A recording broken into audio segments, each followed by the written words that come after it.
compartilhar da palavra de Deus, que você não saia, que você não converse, que você vire o seu celular de cabeça para baixo. Aqui eu vou fazer esse exercício também.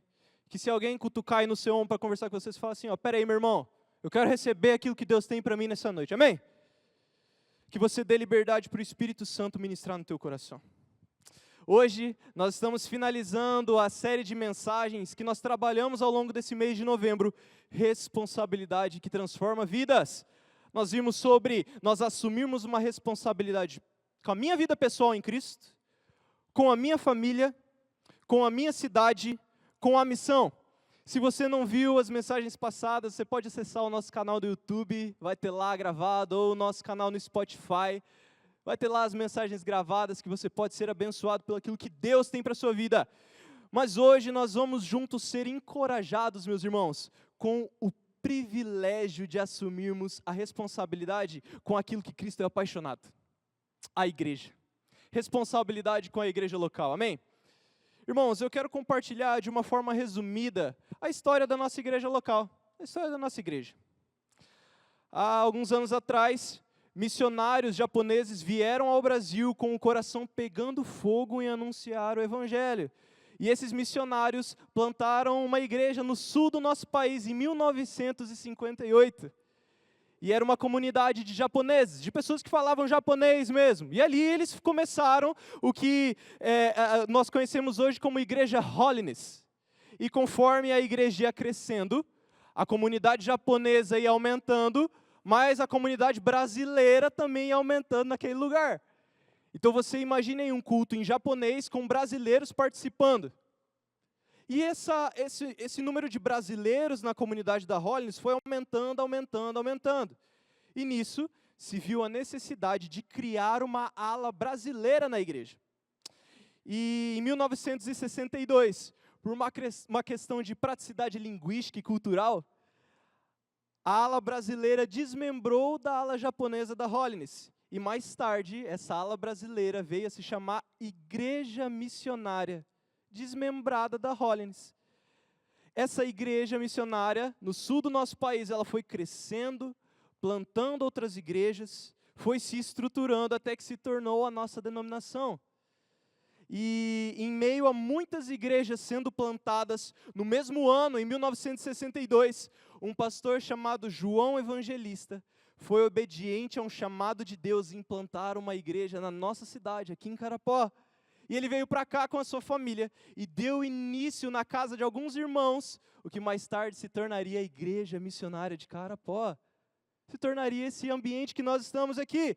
E com o passar dos anos, essa pequena igreja reunida nas casas foi crescendo, sendo abençoada por Deus através da vida de alguns irmãos e pessoas na cidade, que foram fazendo ofertas financeiras, mão de obra. E Deus nos deu esse terreno aqui, em frente à praça, onde a primeira estrutura foi construída alguns anos depois. Mais tarde, ali no fundo, onde são as nossas salas dos kids e dos peds, foi construída e a nossa igreja se reunia ali. E no final de 2008, fruto de um sonho da igreja local, e Deus usando a vida do nosso pastor Euler, e a vida de inúmeros irmãos aqui, que ofertaram em dinheiro, fizeram campanhas, se iniciou a construção desse templo que nós estamos hoje. Você pode dizer um amém, igreja? O que nós vemos aqui? Pela vida de irmãos que assumiram a sua responsabilidade com a igreja local, nós estamos aqui hoje. Não somente de irmãos que assumiram o compromisso de ofertar, doar recursos ou mão de obra, mas que investiram tempo em oração por uma geração transformada. Sabe algo muito forte para os nossos corações? E que eu vou direcionar minha palavra aos mais novos, ao pessoal da minha idade mais novos que eu. Sabe o que é mais legal? Os irmãozinhos mais experientes da nossa igreja, ali com o cabelo um pouquinho mais branco, se não pinta, né? Estou olhando aqui para uma irmã que ela não pinta o cabelo, está branquinha até hoje, né? Eles oraram. Esses irmãos oraram e clamaram por nossas vidas, sem saber o nosso nome, para nós estarmos aqui hoje, conhecendo e aprendendo mais sobre a palavra de Deus. Sabe o que é isso, igreja? Literalmente, igreja. Isso é literalmente igreja. Homens e mulheres que se dedicaram no cuidado de novos membros, que davam bom testemunho de Cristo por onde passavam, que não deixaram de cuidar de sua vida pessoal com Cristo, que não deixaram de cuidar das suas famílias, mas que junto com as suas famílias e com a sua vida de intimidade pessoal com Cristo em dia, trabalharam para que o reino crescesse, irmãos. Isso é maravilhoso. E aqui eu gostaria que você olhasse essa frase que está aqui no telão, que fique bem claro. Nós não amamos mais a igreja do que a Jesus, mas amamos tanto a Jesus que fazemos a sua vontade ao edificar sua igreja. Aqui eu vou fazer um convite para você, dar uma olhada no nosso telão, e é claro que você já está olhando, mas também dar uma olhada na estrutura da Eletrocalha que foi instalada. Nessas estruturas aqui, ornamentações de Natal. Que você olhe para a disposição na qual as cadeiras são distribuídas e todo domingo está aqui pronto, com os envelopes, tudo certinho, a igreja bem harmônica, bem cheirosa, bem gostosa para nós estarmos. Isso é fruto de irmãos comprometidos com a obra. Irmãos que nem sabem como fazer um telão e nós fizemos. Trouxe a lembrança, a memória daqui de alguns, né, do dia, como foi, né, Júlio? As eletrocalhas, nós não sabíamos como instalar, mas instalamos. Isso é fruto de irmãos que se comprometem com a igreja local. Isso é Cristo se revelando em pequenas coisas. Mas, irmãos, afinal, o que é igreja? O que é igreja? Convido você a abrir a sua Bíblia enquanto eu tomo um copo d'água, no livro de Efésios, no capítulo 1. Efésios, capítulo 1.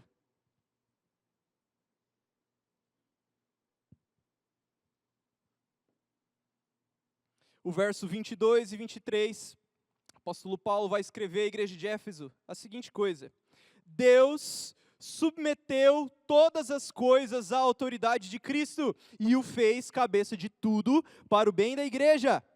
E a igreja é seu corpo, ela é preenchida e completada por Cristo. Amém? E a igreja é seu corpo, ela é preenchida e completada por Cristo. Ou seja, irmãos, a igreja não é algo que um homem inventou. Não é algo falho que o homem inventou, mas ela é o corpo de Cristo. A igreja, ela é um conjunto de pessoas que aceitaram Jesus como seu Senhor e Salvador e seguem a Deus. Cada cristão, cada um de nós faz parte e é a igreja do Senhor. Porém, na Bíblia, a igreja não é um edifício, é um conjunto de pessoas. E que aqui fique bem claro, conjunto de pessoas vai gerar o termo congregar. Nós já ouvimos essa palavra, congregação, congregar. Talvez os mais antigos tenham ouvido com mais frequência, nós mais novos talvez não tenhamos ouvido tanto, mas a palavra congregar, ela significa literalmente unir-se. Literalmente unir-se. Se a igreja é o corpo de Cristo, e um corpo tem várias partes que se unem. Olha para a sua mão. Para a sua mão aí, a sua mão tem seus dedos, tem suas unhas, aí vai vir o seu braço, daqui a pouco o seu cotovelo, e aí o restante do seu corpo. São várias partes que juntas formam o corpo.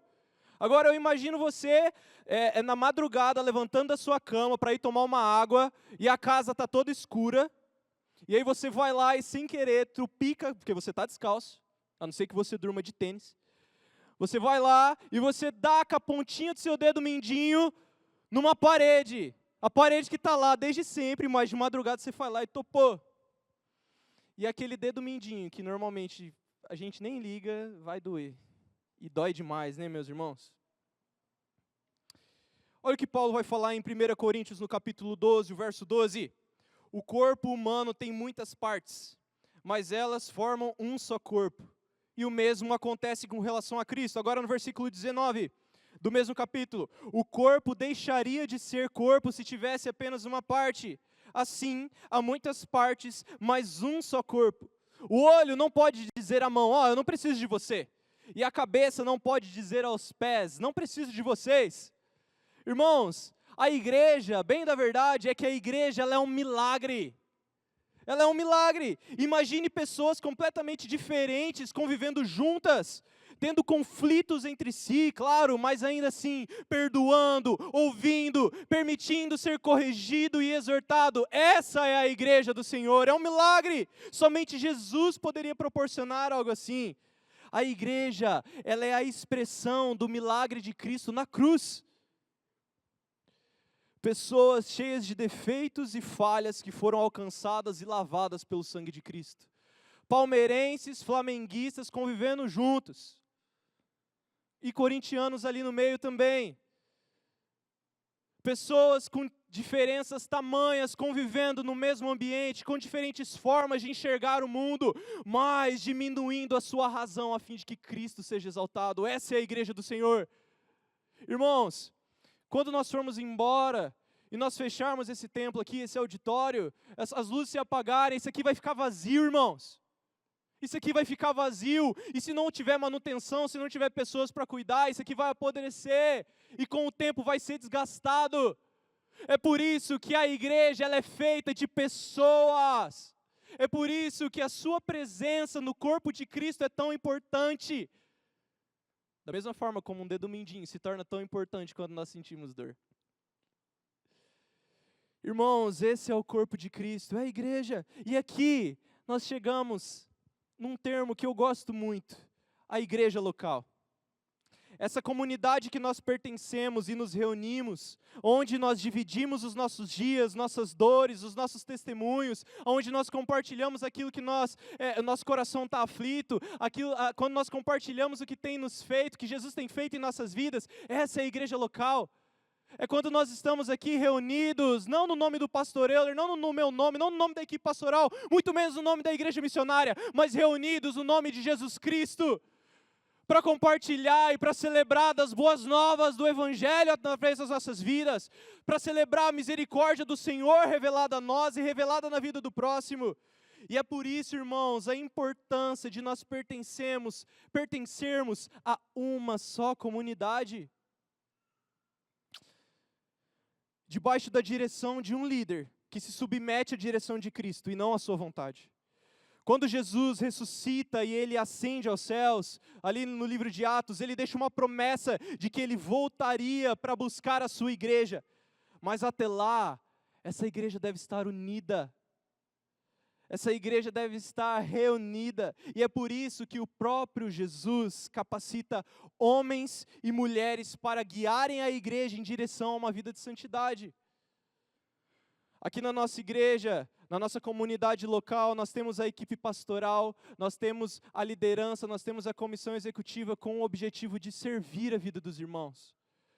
Nós não temos aqui o objetivo de dizer o que você deve ou não fazer, mas nós temos uma responsabilidade que Cristo confiou a nós, de conduzir o rebanho dele a mais perto de uma vida de santidade com ele. Amém?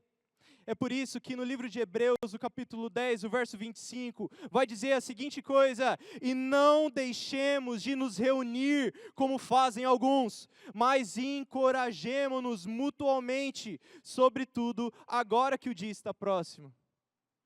Não foi homem nenhum que escreveu isso aqui foi uma palavra inspirada pelo Espírito Santo, tanto que ela faz sentido de geração em geração e faz sentido para nós hoje. Não deixemos de nos reunir como fazem alguns, mas encorajemo-nos mutuamente, sobretudo agora que o dia está próximo. Que dia é esse, meus irmãos? Jesus, ele há de voltar, e é por isso que a gente canta Maranata, amém? Fazer parte da igreja não é apenas frequentar um culto, mas assumir o compromisso de amar, servir e edificar o corpo de Cristo. Ser igreja é viver em comunhão, contribuir com o que Deus nos deu e cuidar uns dos outros com intencionalidade. É por isso que se eu vejo que o meu irmão está passando por uma luta, eu posso cuidar, eu posso chegar nele e falar: irmão, estamos juntos, vamos caminhar. Não porque eu sou curioso e quero saber o que está acontecendo com a vida dele, mas porque Cristo cravou a identidade dele no meu coração, e agora eu não carrego mais o meu nome, muito menos a minha vontade, mas o nome e a vontade do Pai. É isso que é precioso no reino, meus irmãos. E aqui, sabendo o que significa ser igreja, e que a igreja ela só existe quando nós estamos unidos e congregando juntos, nós podemos responder a seguinte pergunta: qual a função da igreja? Irmãos, qual a função da igreja? E a resposta para essa pergunta se resume em um homem, se resume em Cristo. A função da igreja é glorificar a Cristo e servi-lo, é por isso que nós estamos aqui. É por isso que nós nos reunimos aqui. É por isso que nós estamos aqui e nós fazemos as atividades que nós fazemos com o objetivo de glorificar o nome de Cristo e de servi-lo. E como que nós servimos a Ele? Servindo uns aos outros. E aqui, a respeito da função da igreja, eu quero trazer duas perspectivas para nós.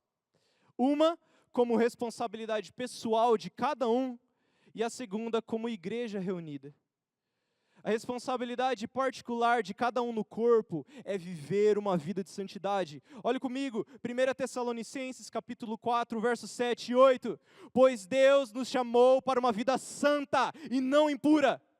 Portanto, quem se recusa a viver de acordo com essas regras, não desobedece a ensinamentos humanos, mas rejeita a Deus que lhes dá o Espírito Santo.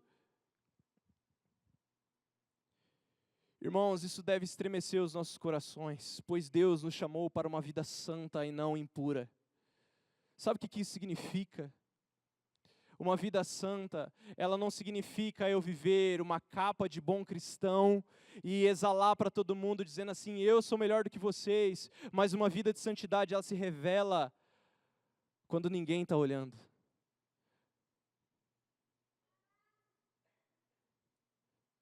O versículo 7, pois Deus nos chamou para uma vida santa e não impura. E é o Espírito Santo quem vai gerar santidade em nós e nos capacitar com dons e talentos. Olha só a responsabilidade pessoal de cada um como igreja. Viver uma vida de santidade, a qual o Espírito Santo vai gerar em nós, e Ele vai nos capacitar com dons e talentos, e é responsabilidade de cada um de nós servir o corpo de Cristo com aquilo que Deus nos deu. Olha Romanos capítulo 12, o verso 7 e 8. Se você tiver o dom de servir, sirva com dedicação. Se for mestre, ensine bem. Se seu dom consistir em encorajar pessoas, encoraje-as. Se for o dom de contribuir, dê com generosidade. Se for o de exercer liderança, lidere de forma responsável. E se for de demonstrar misericórdia, pratique-o com alegria. Quer ver um exemplo disso aqui acontecendo, irmãos?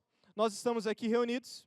Enquanto isso, nós temos alguns irmãos trabalhando lá no Ministério Backstage. Backstage mesmo, tá? Ministério da Mesa de Som. Temos nossos queridos irmãos que ficam ali na projeção, projetando a letra das músicas que nós cantamos aqui, projetando os slides para nós. Ao mesmo tempo, nós temos irmãos servindo as nossas crianças, os seus filhos e filhas, no Ministério Kids, no Ministério dos PEDs. Nós temos um trabalho com adolescentes acontecendo toda sexta-feira. Nós temos o Ministério de Ação Social acontecendo na igreja. Nós temos o Ministério de Hospitalidade que recebe vocês com tanto carinho e alegria. Nós temos o Ministério de Mídia registrando os momentos. Irmãos, isso é cada um exercendo o dom a qual Deus instituiu. E aqui tem muitos outros dons e muitos outros departamentos que nós servimos aqui na igreja, que agora eu não me recordo, não falei. Mas, irmão, olha o que Jesus vai falar e a parábola que Ele vai trazer no livro de Mateus, no capítulo 25, no verso 14, que ilustra o que acontece quando nós escondemos os talentos que Ele nos confiou. Jesus vai dizer que um patrão, ele chama seus três de seus servos, e a eles distribui alguns talentos. Para o primeiro ele distribui 5, para o outro ele distribui 2, e para o último ele distribui 1. E ele sai. O primeiro e o segundo multiplicam esses talentos. Então, se o patrão deu a ele 5, ele multiplicou. Se o patrão deu ao outro 2, ele também multiplicou. Mas olha o que diz o versículo 24. Por último, o servo que havia recebido um talento só, veio e disse: eu sabia que o Senhor é homem severo, que colhe onde não plantou e ajunta onde não semeou. O verso 25. Tive medo de perder seu dinheiro, por isso eu escondi na terra, e aqui está ele. O Senhor, porém, respondeu: servo mau e preguiçoso, se você sabia que eu colho onde não plantei e ajunto onde não semeei, por que você não ao menos vendeu para que gerasse juros? Irmão, sabe o que essa parábola está dizendo aqui para a gente? Independente se Deus confiou algo muito grande em nossas mãos ou confiou algo que nem muitas pessoas vão ver, O anseio do Senhor é para que nós sirvamos uns aos outros, multiplicando os nossos dons. É para isso que o ministério de louvor, e aqui eu vou falar sobre esse ministério tão lindo, está aqui. Nós não estamos aqui, igreja, para fazermos apresentações, para apresentar músicas, para apresentar solos, para apresentar melodias, mas nós estamos aqui para honrar e adorar o nome de Deus junto com vocês. E é por isso que nós, como igreja, não somos espectadores. Nós não somos espectadores, mas nós somos juntos, nós fazemos parte de um coral maravilhoso que celebra e adora o nome de Jesus, irmãos. Independente se nós temos um grau de afinação um pouco maior ou um pouco de menos, Deus recebe a nossa adoração. Então, por isso, eu rogo a vocês, se rendam a esse Deus e adorem. Louvem o nome dEle, Ele que é exaltado. Se você tem dúvida de como você pode servir com os seus dons, procure a equipe pastoral. Nós estamos aqui para servi-los, para servir vocês. E isso vai desenvolver em nós, em todos nós, um caráter de submissão. Isso não significa ser capacho, mas ser orientado pelos seus líderes através da palavra de Deus. E quando eu falo que é através da palavra de Deus, isso não quer dizer que nós vamos exercer como pastores uma autoridade da nossa vontade, mas sim, a autoridade de Cristo sobre nossas vidas. Eu como pastor auxiliar, eu sou pastoreado. Nosso pastor Euler, como pastor presidente da nossa igreja, ele também é pastoreado. Porque nós juntos, irmãos, precisamos agir em submissão, e esse é um caráter de alguém que é responsável como igreja. Um cristão que busca honrar a Deus, se submete aos seus líderes e irmãos. Ele é pastoreado, ele é orientado, ele por vezes é disciplinado e corrigido na palavra. É um caráter de servo, irmãos. Um caráter submisso e de servo. Ah, mas por que eu deveria gastar tempo, o tempo que eu poderia estar fazendo qualquer outra coisa para servir meus irmãos na igreja? Por que eu deveria chegar no horário que alguns ministérios colocam para nós chegarmos, para preparar as atividades, para passar o som e ensaiarmos? Por que eu deveria fazer isso, irmãos? Irmão, essa é a ideia do Evangelho. É isso que significa o Evangelho. O Evangelho é servir o outro. É ser manso, humilde, submisso e zeloso.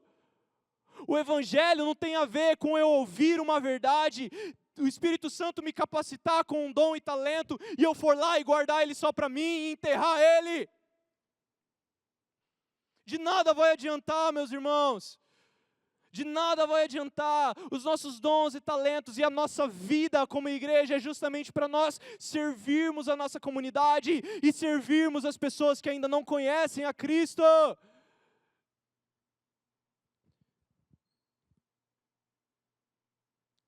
É tão maravilhoso que que eu vou citar um exemplo, quando chega visita em casa, talvez nós fiquemos até mais alegres, porque é aí que vão ser tirados os pratos novos, os mais bonitos, a comida mais gostosa vai ser feita justamente para celebrar a vida da visita.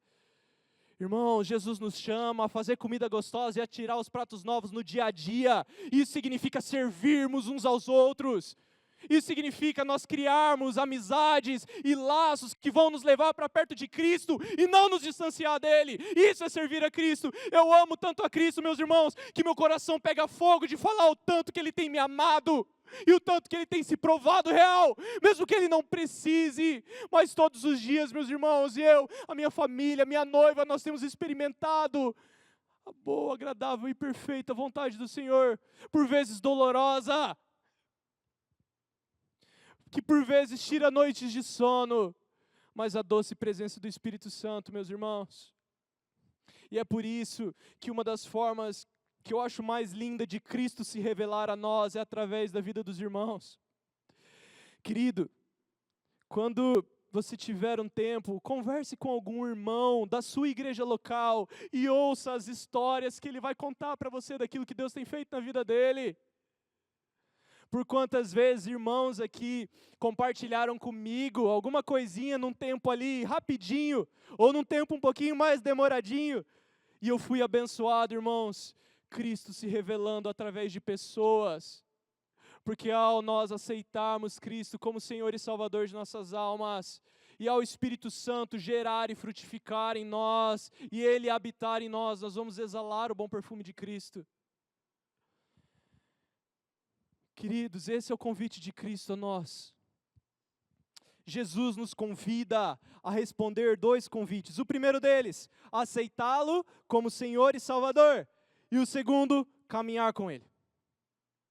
Talvez você já tenha aceitado o Senhor Jesus como Senhor e Salvador da sua alma, mas o segundo convite dele é caminhar com Ele. E caminhar com o Senhor tem o objetivo de nos tornar parecido com eles. Eu acho interessante que eu tenho aqui alguns amigos que são um pouco mais próximos.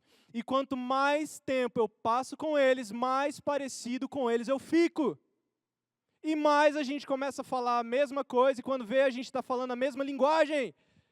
Quando você está caminhando com uma pessoa, e nessa semana agora, eu e meu pai como representante da igreja missionária, nós estivemos na convenção das igrejas missionárias lá em Londrina, na assembleia da nossa denominação.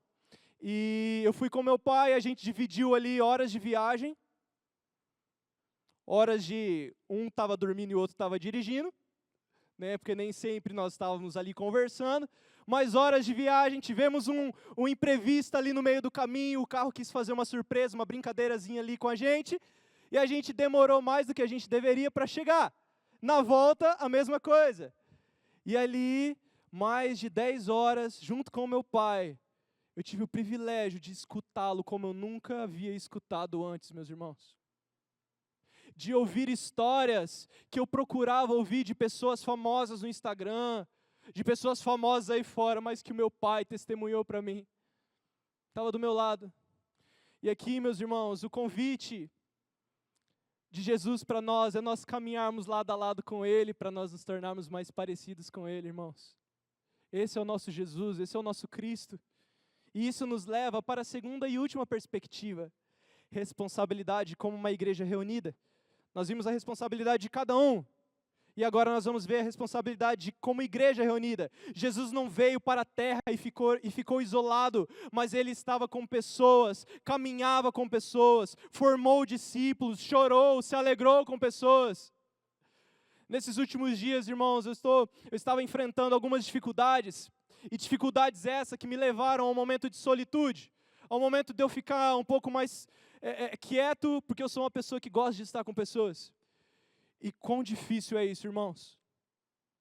Quão difícil é você ficar isolado e longe? Porque nós não fomos chamados para ser assim, irmãos.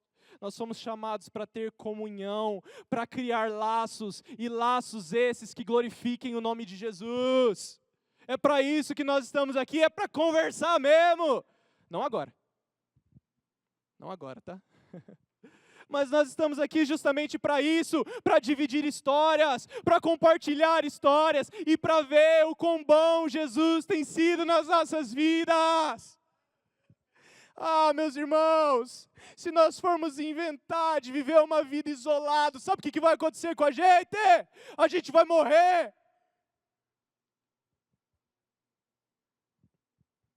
É por isso que Jesus nos convida a ter relacionamento, primeiro com Ele, porque ao ter um relacionamento com Ele, eu vou me tornar mais parecido com Ele, e as minhas palavras, as minhas atitudes vão glorificar o nome dEle, e depois relacionamento uns com os outros, irmãos. Que privilégio é sentar e ouvir os irmãos mais experientes, né? Não vou falar mais velhos, mas os irmãos mais experientes, de tudo que eles já enfrentaram, de que casamento é bênção, para um jovem que vai casar, isso traz um alívio. Até respirar um pouquinho mais fundo aqui. Traz um alívio ouvir as histórias dos irmãos recém-casados aqui também, né, do primeiro mês, do segundo mês, mas que tem sido bênção. Irmãos, isso é igreja. Isso é igreja, que seus filhos cresçam sabendo que sim, eles podem contar com você e que você dá atenção e que eles são a sua prioridade, mas que seus filhos cresçam sabendo também que existe uma comunidade que eles podem, e existem pessoas que eles podem admirar dentro de uma comunidade local, meus irmãos. Jesus estava com pessoas, caminhava com pessoas, formava discípulos, Ele chorou, Ele se alegrou, Ele foi para uma festa de casamento também, irmãos. E aí eu falando de casamento de novo. E seus discípulos continuaram seu legado, como é registrado no livro de Atos. Quando nós lemos Atos no capítulo 1 e 2, nós vamos ver que os discípulos, eles estavam ali, sempre juntos, reunidos. Só que o que eles estavam fazendo? Tendo conversas bobas, brincadeirinhas bobas, apenas festejando? Não! Atos 2, 42 e 43 vai dizer para nós: todos se dedicavam de coração ao ensino dos apóstolos, à comunhão, ao partir do pão e à oração. E olha o verso 43. Havia em todos eles um profundo temor. Havia em todos eles um profundo temor. E é essa a nossa responsabilidade como igreja reunida. Glorificar o nome de Cristo através de atitudes redimidas e encorajar uns aos outros a crescer em intimidade com Ele, com profundo temor. Sabe o que temor significa? Ele não se resume a apenas um medo. Então eu tenho medo do meu patrão, né, me mandar embora, então por isso eu não vou fazer isso. Mas o temor, ele é muito além. O temor, por vezes, é uma resposta em amor. E aqui eu vou citar novamente o meu relacionamento com meus pais dentro de casa. Meus pais, eles me criaram de uma forma, e por vezes, algo que eu queria fazer não iria agradá-los. O que eu fiz? Por temor e amor a eles, eu não fiz. Isso significa temor. Profundo temor, quando nós estamos reunidos e há em nós um profundo temor, sabe o que vai ser gerado no meu coração? Será que isso que eu estou ouvindo aqui agrada o nome de Jesus? Será que essa brincadeira, isso que eu estou fazendo, agrada o nome de Jesus? Será que isso que eu estou pensando em fazer agrada a Jesus? E é por isso, irmãos, que na igreja local nós temos o privilégio de aprendermos mais da palavra. E aqui eu não estou tirando a responsabilidade nossa, cada um de nós, em ler, em debruçar, em dedicar nossas vidas particulares na palavra de Deus. Mas é aqui, irmãos, que você vai ser encorajado pela fé de algum irmão. Porque não sou eu quem estou dizendo, não são as minhas palavras que eu quero falar, meus irmãos. Sabe por quê? Porque eu que estou dizendo isso, e o Espírito Santo está usando a minha vida para transmitir isso à igreja, eu também serei cobrado disso. Eu também estou na mesma posição que os irmãos. É por isso, gente, que nós não podemos caminhar só. Se eu tenho dificuldade em uma área, eu vou chegar no Xande e falar: Xande, me ajuda aqui. Se eu não entendo nada de mecânica, Xande, que entende tudo, ouve um barulho, já sabe. Vou perguntar para ele, vou ou não vou? Se eu não entendo nada sobre engenharia, eu vou chegar no Lucão e vou perguntar: mano, o que é isso aqui? Ele vai falar, provavelmente eu não vou entender, mas ele me explicou. É por isso, irmãos, que uma vida em comunidade, como igreja, não se resume a apenas um dia. Não se resume apenas no culto de domingo aqui da família, meus irmãos. E é por isso que durante a semana nós temos os PGs, para nós continuarmos compartilhando daquilo que Deus tem feito em nossas vidas e através das nossas vidas. E é por isso que é tão importante, meus irmãos, nós servirmos na igreja local, participarmos das programações da igreja local. Irmãos, nós não somos outras denominações que lotam de programações, mas ainda assim nós temos algumas programações. Que você faça parte, que você engaje com a sua igreja local, que você divulgue os projetos e as programações da sua igreja local, porque é ela que caminha com você. A igreja junta, ela se encoraja, ela potencializa a fé. E aqui eu não estou dizendo que tem problema em você admirar outras comunidades, em você achar bonito, não tem problema nenhum em você fazer isso, mas é aqui que as pessoas te conhecem de verdade. É aqui que você conhece as pessoas e elas te conhecem. Não tem problema nenhum você acompanhar o que outras igrejas estão falando, mas é aqui que você vai dividir dias bons e dias ruins com as pessoas. É aqui, se você porventura tiver em um momento de dificuldade, são esses irmãos que vão orar e clamar pela sua vida. Eu sou fruto de oração de irmãos da nossa comunidade. O que Deus tem feito na minha vida, na minha casa, é fruto de irmãos que oram por mim. Irmãos, essa é a beleza da igreja. E sim, meus irmãos, a nossa missão é fazer discípulos, pregar o evangelho para aqueles que ainda não conhecem. Mas e depois? Para onde que elas vão? E aí eu vou ficar sentado na desculpa. Não, eu estou ganhando ele para Jesus. Eu estou mesmo. A nossa missão é justamente essa. É exalar o bom perfume de Cristo através de nossas vidas e daquilo que nós vamos falar para eles chegarem mais perto de Cristo. Mas e depois, para onde elas vão? Olhe comigo essa frase. Se não estivermos inseridos em uma igreja, a nossa fé vai morrer, irmãos.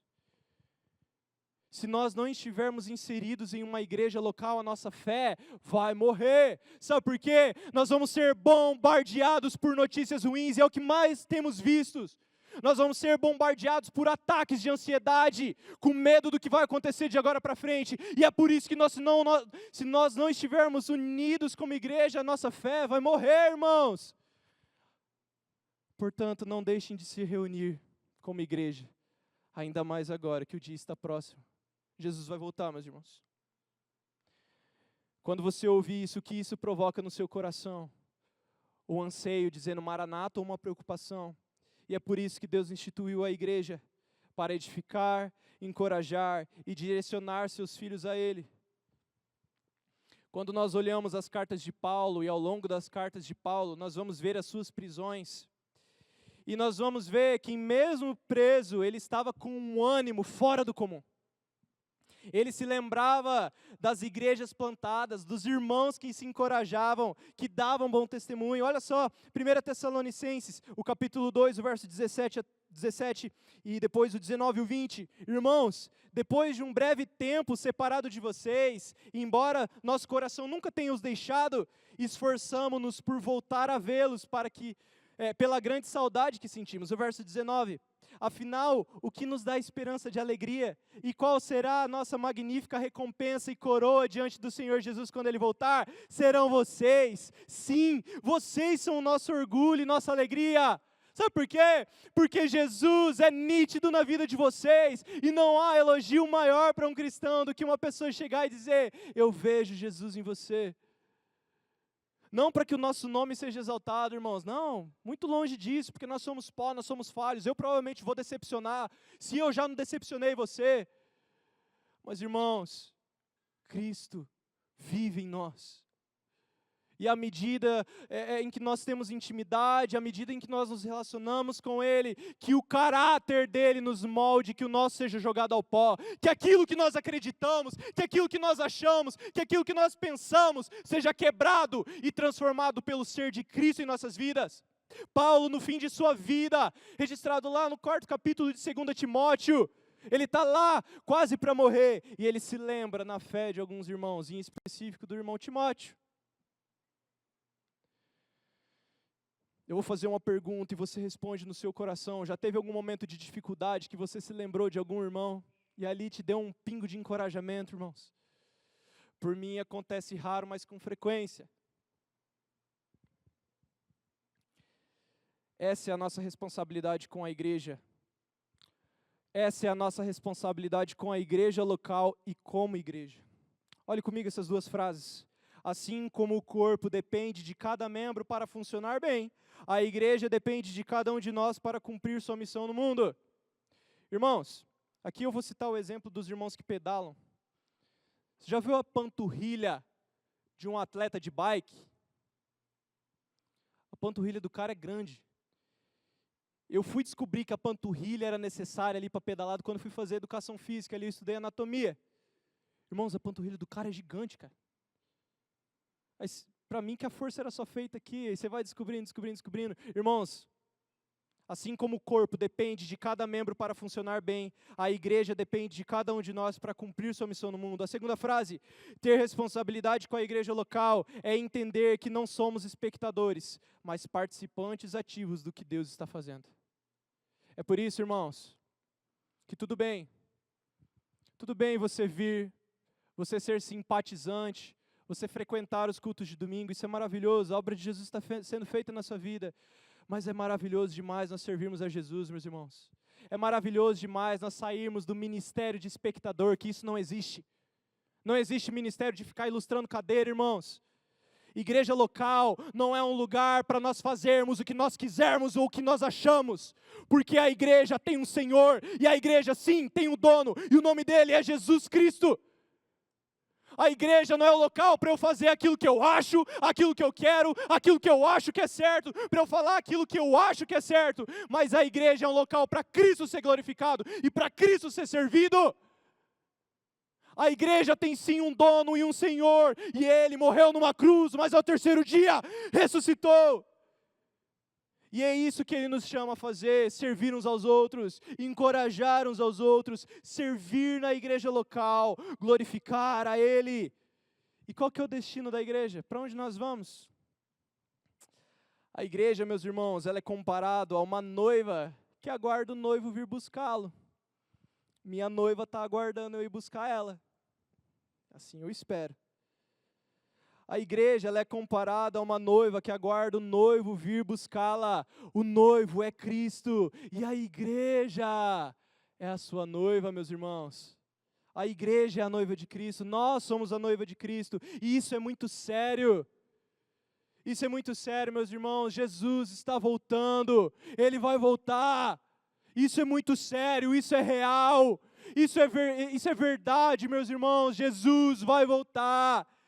Só que Ele vai voltar para buscar uma noiva pronta, madura, que espera por Ele.